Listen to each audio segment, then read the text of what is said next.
The Your Eternal Reward might be one of my favorite spy knives. It's the knife I carefully learned the intricacies of spy when starting out, and I always appreciate just how difficult it was. What the Your Eternal Reward does is on backstab, you instantly disguise as your target with no smoke, no kill feed notification, and what's left of your enemy won't scream. What this enables is backstabbing without alerting the enemy team.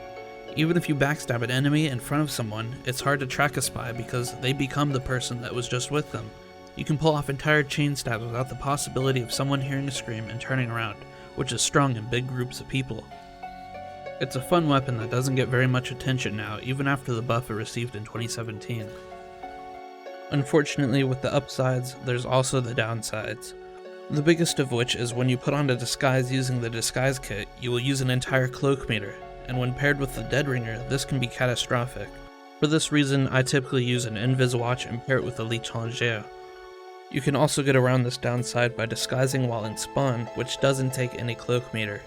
The other downside to the YER is the minus 33% cloak drain rate, which means while using an invis watch, your cloak will be shorter, and while moving with the cloak and dagger, your cloak meter will be consumed faster. However, in practice, this is negligible, especially if you have the map knowledge of where ammo packs spawn. Using this knife, you'll quickly learn how fast the spy is. Spy being the second fastest class in the game, any disguise that's not scout, medic, or spy will slow you down, and these classes aren't easily obtained. The slower classes are typically the ones you end up backstabbing the most, and you'll really notice the difference it makes, so to get around the speed decrease you can do a few things. Going invis negates all the negative speed effects given to you by disguise until you uncloak, so if you backstab a soldier and have a long way to walk, going invis will get you back up to speed until you're where you need to be.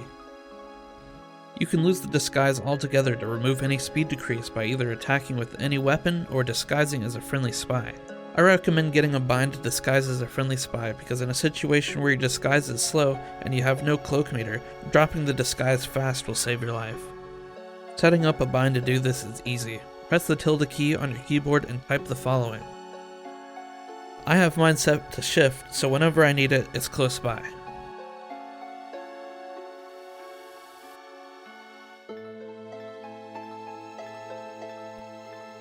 Disguising a spy is not what you think it is. All a disguise does is delay the enemy from shooting you. What I mean by this is when an enemy looks at you, they're gonna think, this person might be a spy, and to do good for the team, I should spy check. On the other hand, if an enemy sees you while undisguised, they're not gonna have this thought process and attack right away. The reason I'm describing this is for when you run into a team that communicates with each other. Backstabbing an enemy that communicates when a spy is nearby, their teammate will turn around looking for a spy. And with any other knife, it's easy to pinpoint that yes, indeed there is a spy, because you're practically naked after backstabbing somebody. It's in this situation that even with the enemy team that communicates, the Your Eternal Reward shines. After a backstab, their first reaction will be to look for an enemy spy, and you will have a disguise provided by the YER. This delays the process of you getting shot, and in this split second you can either sneak away or push forward into the confusion. This is what makes this knife really rewarding, and small things like this is why you should give it a try. If you found something interesting in this video, give it a try and come back and tell me how you did.